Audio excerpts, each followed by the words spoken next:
Assalamualaikum warahmatullahi wabarakatuh. Innal hamdalillah nahmaduhu wa nasta'inuhu wa nastahdihi wa nastaghfiruh wa na'udzu billahi min shururi anfusina wa min sayyiati a'malina. Man yahdihillahu fala mudilla lahu wa man yudlilhu fala hadiya lahu. أشهد أن لا إله إلا الله وحده لا شريك له وأشهد أن محمدا عبده ورسوله. يا أيها الذين آمنوا اتقوا الله وقولوا قولا سديدا يصلح لكم أعمالكم ويغفر لكم ذنوبكم ومن يطع الله ورسوله فقد فاز فوزا عظيما. الحمد لله الذي بنعمته تتم الصالحات. ربنا آتنا من لدنك رحمة وهيئ لنا من أمرنا رشدا. اللهم آت نفسي تقواها وزكيها وأنت خير من زكاها أنت وليها ومولاها. أما بعد. Alhamdulillah, syukur pada Allah Azza wa Jal kerana dengan rahmat dan juga limpah kurnia yang Allah Ta'ala berikan dapat kita bersama pada pagi ini menyambung perbahasan daripada fiqh al-qulub, penawar penyakit hati. Sambungan kita ialah pada perkara-perkara yang boleh menyakitkan hati, maknanya memberi penyakit pada hati itu. Dah beberapa perkara yang dibahas. Kalau kita tengok dalam risalah kita ni, sebab-sebab hati berpenyakit bermula daripada percakapan yang berlebihan, penglihatan yang berlebihan, makan yang berlebihan, tidur yang berlebihan. Dan hari ini kita akan sambung angan-angan kosong. Kita tengok apa yang disebutkan oleh penulis dalam bab angan-angan kosong ni. Macam mana dia boleh menyebabkan hati manusia ni terkena penyakit. Of course, penyakit ni ialah penyakit spiritual, penyakit emosi, bukanlah penyakit fizikal tu. Angan-angan kosong merupakan punca kepada penyakit hati. Angan-angan kosong sebenarnya merupakan sebuah lautan yang tidak bertepi. Ia merupakan lautan yang dilayari oleh orang-orang yang muflis di dunia. Bahkan sesetengah tokoh mengatakan angan-angan kosong merupakan modal orang-orang yang muflis. Ia tidak lebih daripada janji-janji palsu syaitan belaka dan khayalan-khayalan yang mustahil dapat dicapai. Angan-angan kosong mempermainkan orang yang melakukannya, tidak ubah bagaikan anjing bermain-main dengan bangkainya. Seseorang berangan-angan kosong untuk mendapatkan kekuasaan, pemerintahan, berjalan di muka bumi, mengembara ke seluruh dunia, mendapatkan harta, wanita dan anak-anak muda. Hanya seorang yang bermain dengan khayalannya sahaja, sedangkan dia tetap berada pada tahap lamanya dan tidak membuat apa-apa perubahan. Ini kalau kita tengok dalam perbahasan yang disebutkan oleh para ulama dalam kitab-kitab tazkiyah, mereka istilahkan angan-angan kosong ni ialah al-amani. Al-amani maksud dia ialah angan-angan kosong. Dia berbeza dengan sikap optimis. Optimis ni satu orang yang bercita-cita, disusun dengan usaha dia, dia ada plan dia untuk dia sampai ke apa yang dia cita-citai itu. Berbeza dengan angan-angan kosong ni, dia hanya khayal. Satu benda yang kita kena tahu, bila mana sebut angan-angan kosong, pertama dia khayal dengan diri dia sendiri. Yang kedua, dia khayal kerana ada benda lain yang dah masuk dalam tubuh dia, menyebabkan dia jadi khayal. Ini juga akan menambah angan-angan kosong dalam kepala dia ataupun dalam minda dia. Jadi antara sebab satu orang tu hati dia berpenyakit, dia hanya berangan, dia nak itu, dia nak ini, tanpa disusuli dengan apa-apa daripada usaha. Itu beza dia antara angan-angan kosong dengan cita-cita.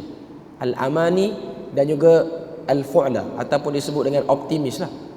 Al-fu'la tu Nabi sebut dalam hadis at-tafa'ul. Hendaklah di antara kamu ni bila mana buat sesuatu dia kena ada tafa'ul. Tafa'ul maksud dia optimis. Buat sesuatu tu dia nak benda tu jadi, tapi dalam masa yang sama memberi juga bahagian. Benda tu jadi tak jadi pun dengan izin Tuhan, tapi dia ada gerak kerja ke arah tu. Kalau kita baca dalam Al-Quran, Allah Ta'ala sebut fasanuyassiruhu lil yusra.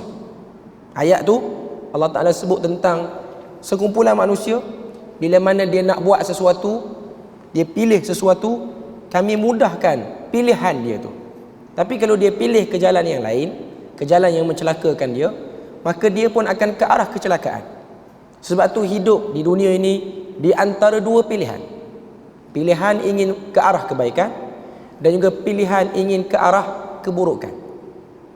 Sebab itulah kalau kita tengok Nabi sallallahu alaihi wasallam dalam kehidupan dia diperhatikan oleh para sahabat. Dalam doa-doa yang Nabi ucapkan ni, kita nampak Nabi mengharapkan sesuatu yang baik. Nabi nakkan benda-benda yang baik berlaku dalam hidup dia. Dalam masa yang sama Nabi berusaha. Kerana banyak sangat Nabi minta benda-benda macam ni, sehingga para sahabat ni ada sebahagiannya tak sempat nak ikut, terutamanya doa Nabi. Sebab doa ni ialah satu pengharapan yang kita gantung pada Tuhan. Berbeza dengan angan-angan. Angan-angan ni kita hanya khayal seorang, kita duduk tepi dinding, kita bersandar, lepas tu kita berkhayal. Kita berkhayal seakan-akan kita dah berjaya, kita nak buat tu, kita nak buat ini.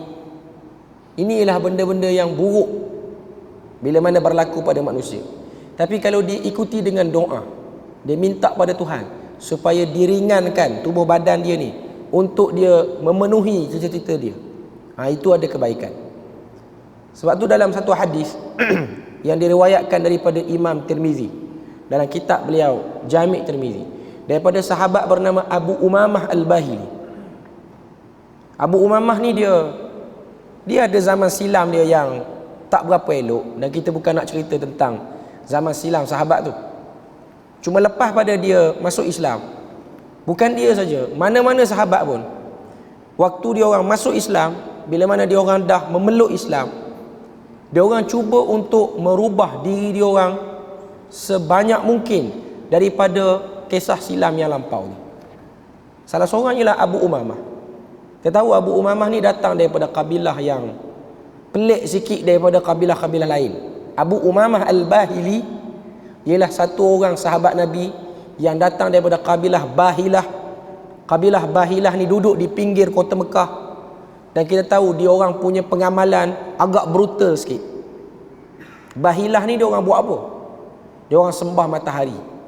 Dia orang sembah matahari.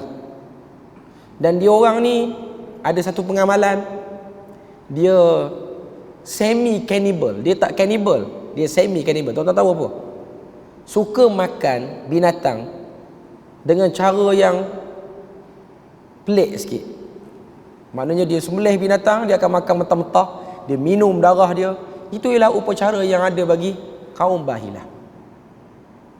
Contoh, pagi-pagi tunggu matahari terbit, lepas matahari itu terbit, dia akan sembelih kambing, sembelih unta, tadah darah tu, pakat minum semua kabilah ni. Lalu dia orang akan makan. Dia orang akan makan dalam keadaan yang mentah. Yang ni tak kanibal. Kanibal ni dia makan orang terus. Yang ni dia makan binatang dalam bentuk yang biasa orang makan, orang panggang, orang bakar apa semua ni. Tapi dia makan dengan cara yang rakus macam tu. Atas tujuan itu ialah ritual untuk mendekatkan diri kepada mana-mana benda yang dia orang takut lah.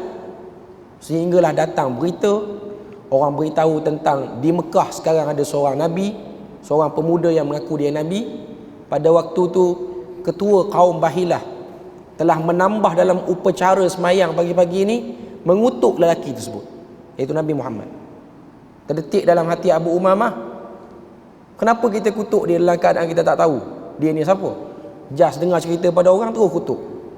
Dia pergi ke Mekah, saya ringkas cerita, dia tengok Nabi, dia tengok perilaku Nabi, dia perhatikan, dia tengok tak ada apa yang mencurigakan, bahkan ianya lebih baik berbanding apa yang diceritakan. Dia masuk Islam, Dia balik pada kaum dia, dia cuba Islamkan kaum dia. Lepas pada dia masuk Islam, dia nak ubah kehidupan dia. Dia pernah tanya Nabi dalam hadis yang diriwayatkan oleh Tirmizi, sebab dia tengok doa Nabi ni banyak sangat. Dia kata, ya Rasulullah, berikan pada aku ni doa yang kalau aku berdoa dengannya, cover semua daripada apa yang dah kamu minta. Nabi pun kata pada Abu Umamah, qul, katakan, Allahumma inna nas'aluka min khairi ma sa'alaka minhu nabiyyuka Muhammadin sallallahu alaihi wasallam. Allahumma inna nas'aluka min khairin ma sa'alaka minhu nabiyyuka Muhammadin sallallahu alaihi wasallam. Maksud dia, ya Allah, aku bermohon kepadamu daripada kebaikan yang pernah dipohon kepadamu oleh nabimu Muhammad sallallahu alaihi wasallam. Maknanya segala apa yang Nabi pernah pohon daripada kebaikan, aku minta. Wa na'udzubika min syarri masta'adza minhu nabiyyuka Muhammadin sallallahu alaihi wasallam. Dan kami berlindung daripada keburukan yang pernah diminta perlindungan oleh nabimu Muhammad sallallahu alaihi wasallam. Doa ni mudah. Tuan-tuan kalau tak sempat hafal, boleh hafal kot, lepas live ni boleh tengok balik. Tapi kalau kata tak reti sangat, kalau kata payah sangat, berbelit lidah sangat nak sebut, sebutlah dalam bahasa yang tuan-tuan pertuturkan sekarang, bahasa Melayu lah. Ya Allah, aku mohon padamu segala kebaikan yang pernah dipohon oleh nabimu. Apa yang Nabi pernah doa daripada kebaikan, aku nak benda tu. Dan aku berlindung denganmu daripada segala keburukan yang pernah diminta perlindungan oleh nabimu Muhammad sallallahu alaihi wasallam. Tak habis lagi doa tu agak panjang sikit. Dan dalam doa tu Nabi ajar pada Abu Umamah, wa antal musta'an, dan kepadamu lah aku mohon perlindungan. Wa alaikal balagh, dan ke atasmu lah untuk menyampaikan segala apa yang aku ingin itu. Sebahagian ulama kata maksud al-balagh sini juga ialah kepadamu lah dan ke atasmu lah yang mencukupkan kepada kekuatan untuk buat benda tu. Al-balagh dalam bahasa Arab maksudnya ialah bekal. Antara bekal yang diperlukan untuk kita ni memenuhi cita-cita ialah kekuatan, kudrat kita. Kalau kita lemah, kalau kita malas, dia tak akan dapat, dia tak akan cukup kudrat untuk melakukan perubahan. Sebab tu ada doa lain yang Nabi juga ajar pada kita. Bahkan doa ni duduk dalam susunan zikir pagi dan petang. Kan kalau kita baca dalam zikir pagi dan petang, apa dia? Asbahna wa asbahal mulku lillah. Lepas ni tuan-tuan boleh baca habis kuliah ni. La ilaha illallah wahdahu la syarikalah. Lahul mulku wa lahul hamdu wa huwa ala kulli syai'in qadir. Rabbi as'aluka khaira ma fi hadzal yawm wa khaira ma ba'dahu wa a'udzu bika min syarri ma fi hadzal yawm wa syarri ma ba'dahu. Rabbi a'udzu bika minal kasali wa su'il kibar. Rabbi a'udzu bika min 'adzabin fin nar wa 'adzabin fil qabr. Ni zikir pagi dan petang. Nabi suruh kita ucapkan. Kalau kita tengok dalam perbahasan zikir pagi dan petang, Nabi suruh kita ucapkan ni. Hadis ni diriwayatkan daripada Imam Muslim dan juga diriwayatkan oleh An-Nasa'i dan banyaklah riwayat-riwayat yang lain. Nabi suruh kita sebut asbahna wa asbahal mulku lillah. Kami berpagi-pagi dengan berada di bawah kekuasaan kerajaan-Mu ya Allah. Kita ni, kita bangkit pagi ni, kita sebut macam tu pada Tuhan. Ya Allah, aku berada pagi ni dengan di bawah kekuasaan kerajaan-Mu. Walhamdulillah, dan segala puji bagi Allah. La ilaha illallah wahdahu la syarikalah. Tiada Tuhan yang berhak disembah melainkan Engkau, dan tidak boleh disyirikkan. Cuma saya nak sebutnya yang ujung doa tu, Rabbi a'udzu bika minal kasal. Wahai Tuhan, aku berlindung kepadamu daripada sikap malas, wasu'ul kibar, dan buruknya keadaan waktu aku berumur nanti, waktu aku dah tua. Rabbi a'udzu bika min 'adzabin finnar, dan aku minta lindung daripada azab neraka dan juga azab kubur. Dalam doa yang lain Nabi sebut, Rabbi a'udzu bika minal kasali, Rabbi a'udzu bika minal ajzi wal kasal. Wahai Tuhan, aku minta lindung daripada lemah dan malas. Sebab bila mana satu orang tu dia lemah, dia akan malas. Ini benda yang sepasang, dia duduk sekali. Jadi dalam doa Abu Umamah tadi, yang dia minta Nabi ajar pada dia, bagi doa ni boleh cover semua. Dalam doa tu ada satu potongan wa alaikal balagh, dan ke atasmu wahai Tuhan mencukupkan aku untuk aku dapat kebaikan apa yang telah diminta oleh nabimu, untuk aku dijauhkan daripada keburukan apa yang telah minta dilindungi oleh nabimu. Bila mana kita doa ni, kita minta pada Tuhan, salah satunya ialah angan-angan kosong. Bercita-cita boleh disertai dengan usaha.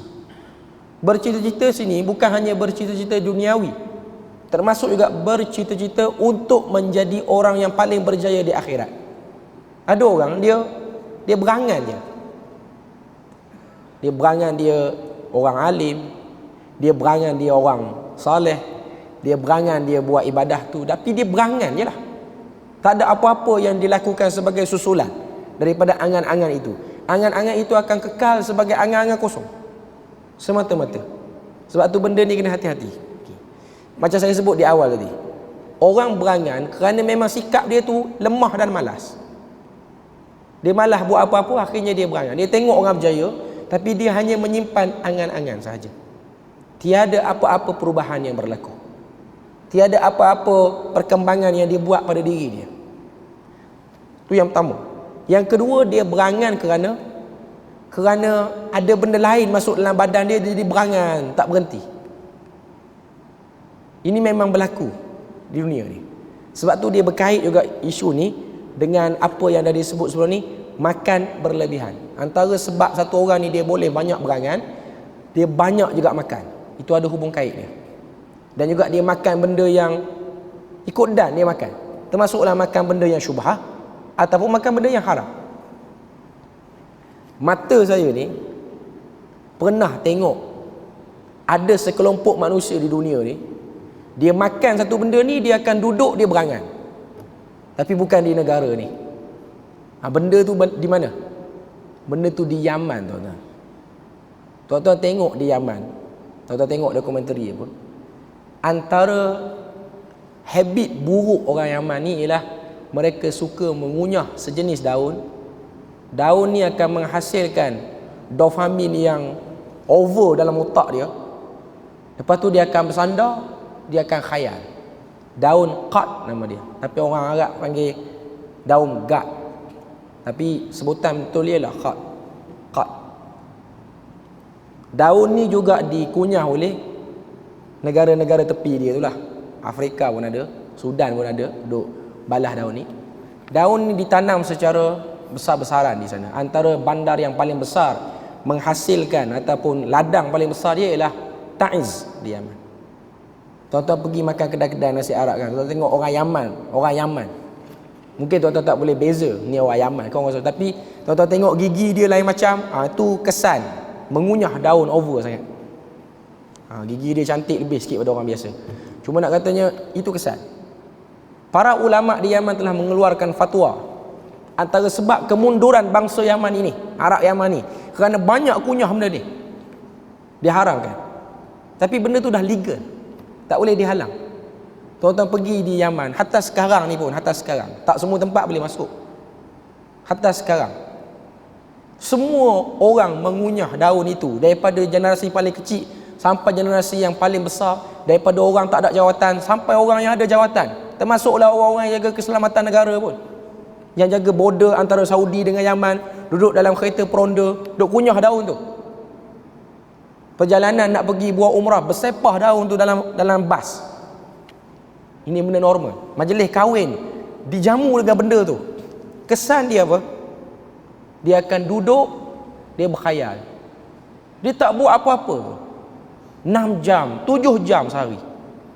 Lepas tu dia berkhayal, dia rasa dia macam orang paling kaya, dia orang berjaya. Ini ialah testimoni yang saya dah tanya orang Yaman sendiri. Apa kesan? Dia kata kesan dia ialah kamu akan duduk taqa'ud, duduk macam orang pencen, duduk. Lepas tu kamu berkhayal. Bada'at takhayyal, kamu akan bermula untuk khayal. Kamu akan rasa berjaya, kamu dah boleh buat perniagaan ni. Wa anta akbar fashil, sedangkan kamu orang yang paling gagal hari tu dia. Kamu tak buat apa pun. Sebab tu waktu masuknya pendudukan daripada barat ke Yaman, dia orang tak kacau orang Yaman nak kunyah daun ni. Biar dia orang kunyah je lah. Dengan dia orang kunyah tu, dia orang tak sedar kita dah ambil hasil negara dia orang. Sebab kita kena tahu, Yaman ialah negara yang maju dululah dengan banyak hasil bumi. Saya nak sebut antara benda lain juga yang boleh menyebabkan orang tu berkhayal banyak, makan benda yang tak jelas. Makan benda yang tak jelas. Termasuklah tempat kita ni, mungkin kita boleh masukkan, maaf saya sebut secara umum, dadah yang berlebihan. Benda-benda sajalah, apa-apa saja benda yang mengkhayalkan. Sebab kita yang tahu, daun ni, daun khat ni, ada orang cuba nak bawa masuk ke Malaysia ni. Ada orang cuba nak promote pada orang muda, nak biar orang muda pun jadi lemau, malah. Tuan-tuan boleh tengok dokumentari yang dibuat nak perang daun khat ni, tak boleh. Dengan sebab dia dah jadi benda biasa. Perempuan pun ambil. Yang pakai hitam semua ni, tak nampak muka ni, dalam mulut tu duk kunyah. Dia macam orang tua kita dulu, ada tembakau yang letak sini, tapi yang tu tembakau, tapi dia orang ni dia kunyah, jadi pipi dia besar sebelah. Tuan-tuan akan tahu itu dia sedang mengunyah, ataupun istilah dia orang dia panggil takhzin, simpan. Dia orang khayal apa semua. Kita nak buat urusan dengan dia pun susah. Inilah benda normal. Kalau tuan-tuan pergi, tuan-tuan jangan rasa terkejut lah. Tuan-tuan pergi nak buat urusan visa. Kita kan orang luar buat urusan visa. Sampai dekat dia punya immigration, jamarik istilah dia orang. Tuan-tuan akan tengok meja perkhidmatan macam biasa. Ada satu plastik, dalam tu ada daun, dia duduk kunyah. Kita pun kata, nak buat visa ni, dia buat tak layan. Dia kunyah. Dia kata, hari ni sistem down, mari esok lah. Fail lah gitu. Cuma nak katanya, dia sedang berkhayal. Ini ialah benda yang sedang melanda umat Islam hari ini. Ada, benda tu ada. Sedangkan Yaman ni bumi tempat para Nabi dan Rasul pernah lalu.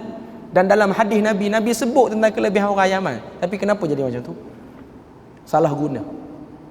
Sebab tu dia ada kaitan. Angan-angan kosong ni, dia biasanya datang daripada orang yang, maaf saya sebut, banyak makan akan menghasilkan malas. Ini ialah benda yang tak akan dapat kita nafikan. Sebab tu dia sebut dulu makan berlebihan sebelum pergi pada angan-angan kosong. Dalam hadis Nabi sebut, cukuplah bagi anak Adam itu mengisi satu perut. Beza antara orang Islam dengan orang bukan Islam, bila mana dia makan, orang Islam makan pada satu perut, sedangkan orang kafir makan pada 7 perut. Kenapa? Adakah orang kafir ada banyak perut? Tak. Tabiat pemakanan. Sebab tu kalau tuan-tuan tengok satu orang yang dia ada visi dan misi yang jelas dalam hidup dia, dia ada perancangan hidup, dia tak akan sibuk pada benda ni. Tuan-tuan tengok, saya nak bagi contoh dah tuan-tuan. Satu orang yang betul-betul menjaga salatnya, yang betul-betul nak dapatkan salat berjemaah di masjid, nak datang masjid awal, bukan subuh saja, kelima-lima waktunya, terutamanya orang muda yang ada tenaga. Bila mana dia bangkit pagi, dia ada plan. Nanti Zuhur hari Sabtu ni nak semayang di mana, di masjid mana, pukul berapa aku nak kena keluar. Sekarang ni Zuhur pukul 1.13, 1.14, okay. Pukul berapa nak kena keluar supaya tak datang di masjid tu termengah-mengah. Caranya, dalam masa yang sama, dia terpaksa cut makan dia. Sebab tu dalam Al-Quran Tuhan sebut surah Al-Ankabut, innas salata tanha 'anil fahsya'i wal munkar. Salat itu pasti akan menghalang kita daripada fahsyak dan munkar. Termasuk daripada fahsyak ni ialah berlama-lama dalam makan. Dia tak salah, tapi kalau kita buat over, dia akan problem. Munkar ni memang benda salah. Contoh, minum arak terus. Makan tak salah, tapi kalau kita spend time terlalu banyak, bahkan ada orang menabung untuk makan di tempat yang dia rasa hebat, maka dia kena jaga-jaga. Dia akan berhadapan dengan possibility hati dia akan sakit. Apa kesan hati sakit? Orang baca ayat Quran mengantuk, tak jadi apa dia. Orang cakap tentang agama, tak minat dia, tertutup hati dia. Dia still Muslim, dia as a Muslim lagi, tapi itulah penyakit dia akan bertambah. Selain daripada penyakit fizikal, sebab memang makan berlebihan ni hakikatnya menambah juga penyakit fizikalnya. Tapi antara yang dibimbangi oleh seorang Muslim ialah bimbang hatinya tidak lagi berfungsi sebagai penerima hidayah yang baik. Hati itu fail, tak boleh terima. Jantung hati dia tak boleh terima. Bila datangkan beberapa ayat Tuhan, tertutup. Sebab tu dalam Quran sebut qulubihim ghulf, pada hati mereka tu ada selaput. Sebab tu para pakar perubatan, bila mana dia baca tentang ayat ni, perubatan di negara Arab lah, Tuhan sebut manusia bila mana dia tak jaga hidup dia, hati dia ni, jantung dia ni akan berselaput. Ada sebahagian pakar perubatan kata itu ialah kolesterol yang akan mengurangkan fungsi jantungnya sehingga darah tak boleh sampai di semua partition dalam jantung dia. Itu satu part. Part yang lain, antara sebab manusia ni emosi dia tak stabil juga kerana kolesterol yang terlalu banyak dalam badan, dalam jantung dia tu. Dia jadi emosi tak stabil. Sebab tu kalau tuan-tuan tengok, pakar perubatan pun mengakui benda ni. Orang makan gula terlebih, konsum gula terlebih, dia akan menyebabkan dia punya emosi dia tak stabil. Dia cepat berdebar ke, mudah marah orang ke. Ini mesti berkait dengan makanan. Okay. Jadi untuk blok semua benda ni, kita kena terpaksa buat satu susunan pada makanan itu. Kena balik semula pada hari Nabi. Nabi kata orang Islam, Muslim itu makan pada satu perut, dan cukuplah anak Adam itu bila mana dia makan untuk mendirikan tulangnya sehingga boleh beribadah, tak lebih daripada itu. Sebab tu tuan-tuan jangan terpengaruh dengan promotion tempat-tempat makan yang viral ni. Bukan salah, tapi jangan ada satu, orang kata apa, satu target yang tinggi. Tengok orang makan nasi ayam klepot bubuh wine, kita pun ada cita-cita nak pergi situ. Hujung minggu ni kena plan, simpan duit, ada gaji kita kena simpan portion dia. Tak perlu yang tu tuan-tuan. Ada dapat peluang, ambil lah. Tapi tidak menjadikan sebagai, orang kata apa, sebagai keinginan yang paling tinggi. Seorang Muslim, dia kena ada rasa dia nak dapat apa yang Nabi buat. Itu dulu. Itu yang paling mustahak. Sebab tu saya sebut benda ni. Tuan-tuan buatlah dalam hidup. Tuan-tuan jagalah salat, ikutlah sunnah Nabi. Tuan-tuan akan merasakan ketenangan hidup yang tak pernah ada sebelum daripada tu. Cukup bercita-cita benda-benda lain. Bercita-citalah pada benda-benda yang telah dilakukan oleh Nabi. Sebab tu kita kena contohi Abu Umamah. Dia tengok Nabi berdoa banyak sangat. Bukan dia orang malas berdoa, dia try untuk hafal doa, tapi dia takut dia terlepas. Sebab tu dia pergi jumpa Nabi cepat-cepat. Ya Rasulullah, beritahu doa ni kalau aku buat aku boleh cover semua.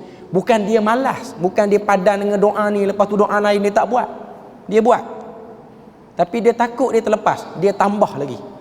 Itu keinginan para sahabat. Kita kena tengok para sahabat, dia orang berkeinginan yang luar biasa. Beraktivitilah atas dunia, nak buat aktiviti apa pun, nak naik gunung ke, nak terjun bukit ke, tak ada masalah. Nak pergi makan tempat mahal, nak pergi makan tempat viral, pergilah. Tapi pastikan itu cita-cita yang kedua, ketiga, keempat ataupun yang terakhir dalam hidup, selepas daripada menjadikan diri bercita-cita nak ikut kehidupan Nabi dulu. Sebab tu ubat yang paling mujarab untuk mengubati hati yang sakit ni ialah kembali kepada sunnahnya. Dalam hadis yang diriwayatkan oleh Abu Daud, Nabi kata, likulli amalin syirrah. Setiap benda kita buat dalam hidup ni dia ada kemuncak dia, semangat kita nak buat. Walikulli syirratin fatrah, dan setiap kemuncak tu dia ada tempoh. Dia tak daripada awal hidup sampailah ke mati semangat je selalu. Pasti akan ada waktu bosan dia. Cuma Nabi sebut, faman kanat fatratuhu ila sunnah faqad aflah. Sesiapa yang waktu dia bosan, dia try hard untuk ikut sunnah aku, dia berjaya. Tapi waktu dia bosan, dia ikut nafsu dia, dia akan celaka. Saya tak kata kita kena sustain selalu, sebab manusia dia akan ada turun naik dia. Dia akan ada waktu kita semangat. Kalau kita datang masjid selalu, akan ada waktu kita akan rasa macam malah hari ni berat. Itu normal. Kalau kita dah selalu jaga salat sunat, ada hari kita rasa macam penat, itu normal. Cuma poin ni ialah lawan. Tuan-tuan kena lawan. Pada hari berat, pada hari yang terlalu berat, tuan-tuan tengok tangga masjid dengan Gunung Tahan. Gunung Tahan tu lagi mudah nak didaki pada tangga masjid pada hari berat. Tangga masjid tak tinggi pun, tapi tak ramai orang boleh daki. Tak perlu kena pakai wine breaker, tak perlu apa pun. Tuan-tuan tak perlu galah 5-6 kilo pun, tak perlu pakai tongkat pun. Tapi ada hari yang sangat berat, tak boleh naik. Tuan-tuan tengok masjid kita ni, tinggi mana dia punya cerun dia? Rendah je. Tapi ada hari dia berat. Nak naik Gua Sami tu, Bukit Gua Sami tu lagi ringan pada hari-hari tertentu. Ringan naik yang tu pada naik yang ni. Kerana apa? Normal manusia dia ada turun naik dia. Tapi waktu dia turun tu, dia tidak mendahulukan keinginan duniawi dia ataupun kebiasaan nafsu dia. Kalaulah andai kata kita malas sangat pun, pergi sekejap pun, pergi ke masjid tu, pergi.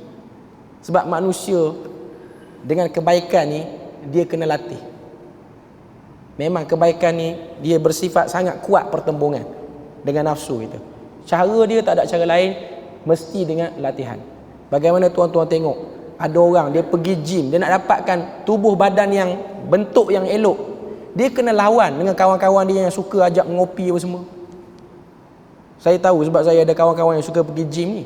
Tak tahu apa matlamat dia pergi gym, nak suruh orang mana tengok dia tu pun tak tahu. Tapi dia suka pergi. Waktu dia makan dengan kita, oh tak boleh makan, saya tengah dalam diet.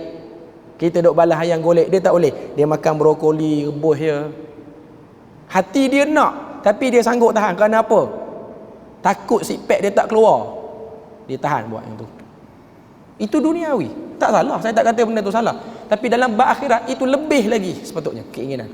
Inilah sahaja yang boleh memblok segala angan-angan kosong. Kita akan sampai ke tempat tu. Tuan-tuan akan tengok bagaimana para sahabat hilang satu waktu, tak sempat salat. Mereka gelisah.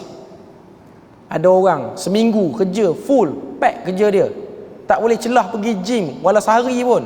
Dia rasa risau lain macam, lepas pada ni masa lah kau akan turun, lepas pada ni akan jadi, itu akan jadi. Kebimbangan duniawi yang tak perlu ada. Ada benda-benda yang perlu over sangat kita risau kan. Bukanlah saya nak kata orang Islam ni kena gemuk je semua, bukan. Saya nak sebut sini ialah ada balance. Ada balance. Ada benda yang perlu diutamakan, iaitu menjadikan hubungan duniawi kita ni, hubungan ukhrawi kita ni kuat. Sebab tu dalam bab angan-angan kosong ni, dia hanya bercita-cita. Sebab tu tuan-tuan tengok, ada sebahagian orang-orang yang terkemudian masuk Islam ke semua, dia orang pernah bercita-cita waktu dia kafir ni. Tuan-tuan tengok Uqbah bin Abi Mu'id. Uqbah bin Abi Mu'id ni dia masuk Islam sekejap, lepas tu dia keluar balik. Waktu orang tanya dia, waktu Nabi ni baru berdakwah, kawan dia tanya, Umayyah bin Khalaf tanya, macam mana kamu tengok Muhammad ni? Dia kata Muhammad ni boleh pergi jauh, kalau kita join dengan dia pun kita akan berjaya macam dia. Dia sebut macam tu. Cakap dia pada waktu tu cerdik lah bunyinya. Tapi kerana kawan dia jahanam, last sekali dia ikut juga kawan dia Umayyah bin Khalaf tu. Dia ludah juga muka Nabi dan dia lebih prefer menjadi kafir. Sedangkan dia pernah beri ulasan tu baik, ulasan yang bagus. Dia boleh kata, kita tak payah sungguhlah lawan Muhammad ni. Aku tengok dia boleh pergi jauh sebab dia ada nilai di mata sebahagian orang. Dia sebut macam tu, dia nampak macam nak masuk Islam, tapi tak ikut. Berbeza dengan kawan-kawan yang lain macam Ikrimah bin Abu Jahal, anak Abu Jahal. Lawan Nabi sakan betul lawan Nabi. Tapi waktu dia kenal kebenaran, dia associate dengan kebenaran tu, dia berusaha untuk develop diri dia. Kita tengok waktu dia bai'ah depan Nabi, pembukaan kota Mekah. Dia kata, ya Rasulullah, setiap apa yang pernah aku infak untuk lawan kamu dulu masa dia kafir ni, segala infak yang dia buat, infak untuk perang Badar, perang apa, segala infak yang aku buat dulu, aku masuk Islam, aku akan ganti lebih lagi. Dia berniat nak buat benda tu dan dia buktikan. Sebab tu kita tengok kemuncak kematian dia ialah dalam peperangan di Yarmouk, di medan Yarmouk di Jordan sekarang. Pada waktu tu kita tengok dia telah berbai'ah untuk mati. Ketika mana Khalid Al-Walid kata, jangan duk buat benda-benda macam ni. Tak, aku dah lama dah kafir dulu, aku banyak lawan Nabi, hari ni aku akan buktikan, aku akan mempertahankan ajaran ini. Dia rempuh kepungan Rom sehingga penuh luka dia dan dia mati. Dan Allah Ta'ala sebut dalam Al-Quran tentang mereka-mereka ini, iaitu orang-orang yang menunggu untuk dapat giliran mati syahid ni. Faminhum man qada nahbahu wa minhum man yantazir. Di antara mereka ada yang telah selesai mati, dan di antara mereka ada yang masih menunggu giliran untuk mati. Nak sebut pada kita bahawasanya yang ni orang yang berusaha. Dia tinggalkan semua benda-benda yang boleh blok dia. Sebab tu dia hapuskan kawan-kawan dia, dia tinggalkan segala kemalasan dia, dia berubah, dia bangkit. Barulah hati dia menjadi penerima, penarik kepada hidayah. Sekarang ni kita bincang bab ni, antara benda yang kita nak dan hasratkan ialah hati kita ni menjadi penarik kepada hidayah, magnet kepada hidayah tu. Bukanlah hati kita ni lah hati yang menolak. Datang wahyu, orang baca hadis, tak jadi apa. Sedangkan dalam Quran Allah Ta'ala sebut, innamal mu'minuna alladhina idza dzukirallahu wajilat qulubuhum. Sesungguhnya orang beriman itu bila mana diperingatkan kepada Allah Ta'ala, bergetar hatinya. Bergetar hati ni maksud dia apa? Dia nak mendekat pada wahyu tu. Contoh mudah, walaupun contoh ni mungkin tak tepat. Tuan-tuan tengok magnet yang disamakan kutub menarik dia. Kutub dia tu yang boleh menarik. Sebelum dia dapat lekat dengan satu lagi magnet ni, apa jadi pada magnet ni? Dia bergetar dulu. Lepas tu baru dia boleh lekat. Tuhan sebut wajilat qulubuhum, hatinya bergetar. Sebab tu kita akan tengok sebahagian sahabat, sebahagian tabi'in, dibacakan ayat Quran menggeletar, pingsan. Ayat Quran tu masuk. Beza dengan orang akhir zaman, dibacakan ayat Quran dia tak menggeletar, dia pingsan dulu. Dia tidur. Yang tu tak ada function. Yang ni dia menggeletar dulu, baru dia pingsan. Nak tunjuk pada kita kesan Al-Quran itu kuat masuk. Sebab tu kita baca kisah dia orang, ada yang mati kena dengar ayat Quran, over betul hidup. Dia orang hidup zaman kita, dia kata tengok orang akhir zaman punya teruk, baca ayat Quran pun boleh lena lagi. Itu zaman dulu dengan zaman sekarang, perbezaannya ketara. Kerana apa? Kerana hati yang sehat dengan hati yang berpenyakit. Jadi kita berpada situ je untuk pagi ni. InsyaAllah untuk kali yang akan datang kita akan sambung satu lagi perbahasan dia, bergantung bukan kepada Allah dan juga mendengar muzik secara keterlaluan. Ni pun antara perbahasan yang disebut dalam buku ni. Cuma untuk pagi ni kita berpada situ je. Moga Allah Ta'ala beri rahmat dan berkat. Subhanakallahumma wa bihamdik, asyhadu an la ilaha illa anta wa astaghfiruka wa atubu ilaik. Wassalamualaikum warahmatullahi wabarakatuh.